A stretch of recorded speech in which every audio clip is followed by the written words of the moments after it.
Hi everyone, welcome to our channel Konaseema రుచులు. ఈరోజు మన వీడియోలో హోటల్ స్టైల్ అల్లం పచ్చడి చూపిస్తున్నానండి. చాలా రుచిగా ఉంటుంది, చాలా సింపుల్గా చేసుకోవచ్చు. అన్ని రకాల టిఫిన్స్కి తినచ్చు. ఈ కొలతలతో ఈ విధంగా చేసి చూడండి, చాలా బాగా వస్తుంది. అల్లం పచ్చడికి ముందుగా చింతపండు నానబెట్టుకుందాం. అరకప్పు చింతపండు తీసుకున్నాను. ఇదే కప్పుతో అన్నీ తీసుకుంటే సమానంగా సరిపోతాయి. అలాగే ఇందులో గింజలు, పీచు ఏమన్నా ఉంటే తీసేసుకోవాలి. చింతపండుని ఇలా ఒకసారి బాగా కడుక్కోవాలి. ఇలా కడుక్కున్నాక తగినన్ని నీళ్ళు పోసి నానబెట్టుకోవాలి.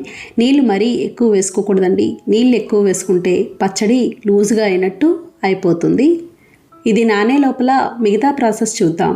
స్టవ్ ఆన్ చేసి ప్యాన్ పెట్టి నూనె వేసుకోవాలి. నూనె వేడయ్యాక 2 స్పూన్ల ధనియాలు, 1 స్పూన్ జీలకర్ర వేసి మీడియం ఫ్లేమ్లో దోరగా వేయించుకోవాలి. మీరు చిన్న కప్పుతో చేశారనుకోండి, ధనియాలు జీలకర్ర క్వాంటిటీ తగ్గించి వేసుకోవచ్చు. చూడండి, ఇవి ఇలా బాగా వేగినాయి కదా. ఇప్పుడు ఇవి మిక్సీ జార్లోకి తీసుకోవాలి. ఇప్పుడు అదే నూనెలో కారానికి సరిపడా పచ్చిమిర్చి వేసి ఫ్రై చేసుకోవాలి.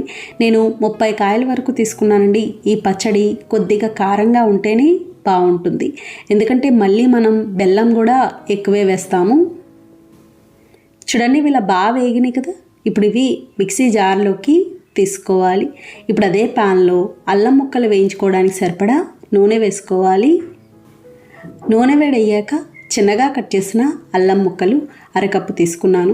అరకప్పు చింతపండుకి అరకప్పు అల్లం ముక్కలు కరెక్ట్గా సరిపోతాయి.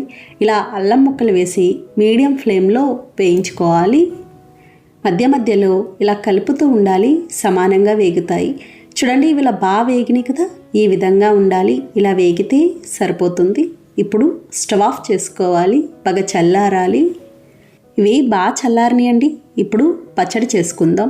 ముందుగా మిక్సీ జార్లో ధనియాలు, జీలకర్ర, పచ్చిమిర్చి ఉన్నాయి కదా, అందులోనే తగినంత ఉప్పు, 7-8 వెల్లుల్లి రేఖలు వేసి మెత్తగా మిక్సీ పట్టుకోవాలి. బాగా మెత్తగా ఉండాలి. చూడండి, ఇలా మిక్సీ పట్టుకున్నాం కదా, ఇలా ఉంటే సరిపోతుంది. ఇప్పుడు ఇందులో మనం ముందుగా వేయించుకున్న అల్లం ముక్కలు కూడా వేసి మిక్సీ పట్టుకోవాలి.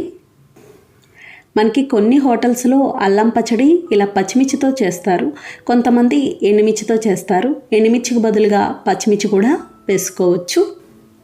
ఇది కూడా ఇలా మిక్సీ పట్టుకున్నాక మనం ముందుగా నానబెట్టుకున్న చింతపండు నీళ్ళతో సహా వేసుకోవాలి. అలాగే అరకప్పు చింతపండుకి అరకప్పు అల్లానికి అదే కప్పుతో 1 కప్పు బెల్లం వేసి మెత్తగా మిక్సీ పట్టుకోవాలి. తీపి కరెక్ట్గా సరిపోతుందండి. అల్లం పచ్చడికి ఆ మాత్రం బెల్లం పడితేనే బాగుంటుంది. చూడండి, ఇలా మిక్సీ పట్టుకున్నాం కదా, ఈ విధంగా ఉంటుంది. ఇప్పుడు పోపు పెట్టుకుందాం.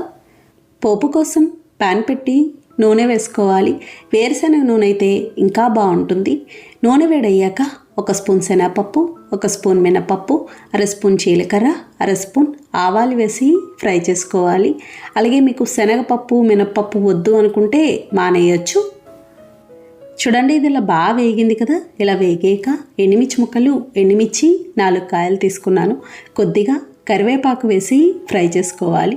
చూడండి, పోపు ఇలా వేగింది కదా.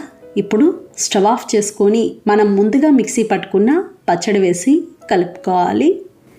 అలాగే మీకు వెల్లుల్లి ఇష్టం లేదు అనుకుంటే వెల్లుల్లి మానేసి పోపులోనే కాస్త ఇంగువ వేసుకుంటే సరిపోతుంది. అలాగే కొద్దిగా పసుపు కూడా వేసుకోవచ్చు, రంగు ఇంకా బాగుంటుంది. చూడండి, ఇలా బాగా కలుపుకున్నాం కదా. ఇంతేనండి, హోటల్ స్టైల్ అల్లం పచ్చడి తయారైంది. చాలా చాలా బాగుంటుంది. అన్ని రకాల టిఫిన్స్కి తినచ్చు. ఇది బయట 2-3 రోజుల వరకు ఉంటుందండి. ఫ్రిడ్జ్లో పెట్టుకుంటే 1 రోజుల పైనే ఉంటుంది, అస్సలు పాడవదు. చూసారు కదా ఫ్రెండ్స్, చాలా సులభంగా తయారు చేసుకున్నాం. నచ్చిందండి వీడియో? మీకు నచ్చితే లైక్ చేయండి, షేర్ చేయండి, కామెంట్ చేయండి. Thank you for watching.